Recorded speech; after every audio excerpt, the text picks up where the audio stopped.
Pretty busy month for us. Starting off the new year has been very busy. Chris Knapp, Public Safety Officer for St. Johns County Fire Rescue, referring to the run numbers keeping you and the community safe. St. Johns County firefighters responded to nearly 65,000 events in the past year, a 1.9% increase from 2023, according to the fire department. Those fires range anywhere from vehicle fires to boat fires to house fires.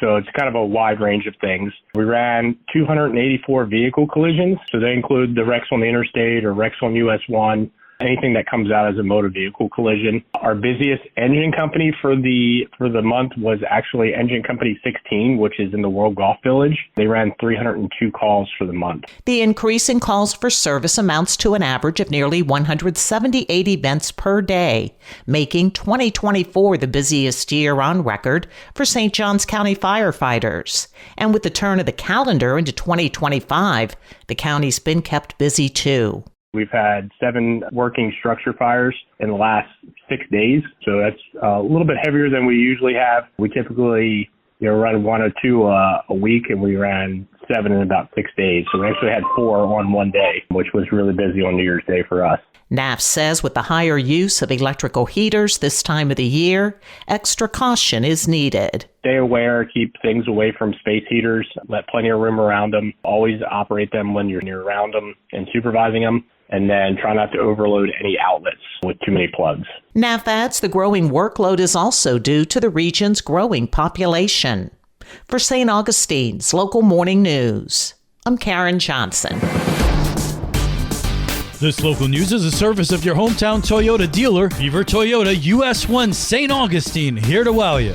Nights of Lights for us for this season has turned out very well. We had incredible attendance, but this year I think we had a lot of things that were working in our favor. The president and chief executive officer of the St. Augustine Ponte Vedra and the Beach's Visitors and Convention Bureau is sharing her thoughts on one of the city's most popular events. President and CEO Susan Phillips says the region's year-over-year tourism numbers were down for 2024, but they did see a great turnout for the Nights of Lights. So I think that what happened was, with the economic uncertainty and with an election year, we had folks who were just kind of on the fence.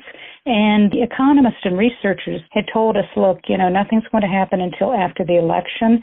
And surprisingly enough, they were correct. What we saw was instantly, right around the weekend, right before the election, and then afterwards, people started booking. Phillips comparing last year's event to this year's. So last year, for our 30th annual Nights of Lights, we really didn't put as much emphasis on it because we knew it was going to be a huge milestone anniversary, a 30th year anniversary. And what we saw, though, was our performance was off. We didn't have as many people attend last year.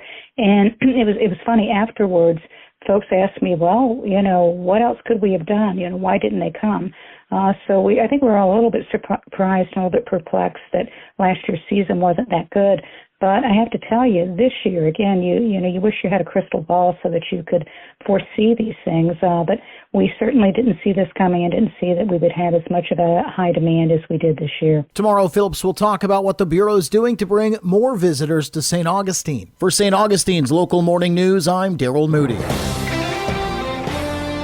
Developers take another stab at a sought-after area of St. Johns County. A new subdivision may be coming to the US 1 Watson Road intersection. The Laurel Hill development would add 152 townhomes on 17 acres. At least 30% would be set aside for workforce housing. If you'd like to learn more or add your 2 cents, a community meeting is set for January 14th at 5:30 at the Classic Car Museum on US 1. The Laurel Hill development is slated to go before the Planning and Zoning Agency on January 23rd. In other news, don't toss holiday waste, recycle it. The City of St. Augustine is hosting a free post-holiday recycling event today. They're accepting used cooking oil, old or broken electronics, batteries, and Christmas lights. You can make your drop-off today between 7:30 and 2:30 at one of 2 locations, Francis Field and on Anastasia Island at 840 West 16th Street.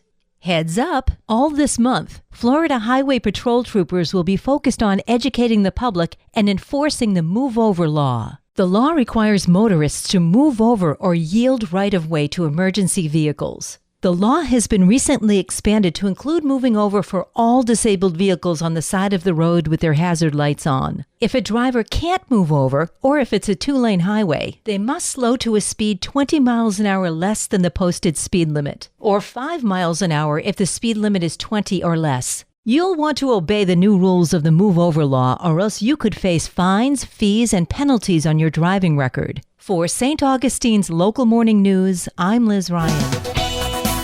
And now you're up to date with St. Augustine's Local Morning News. I'm Rich Carroll.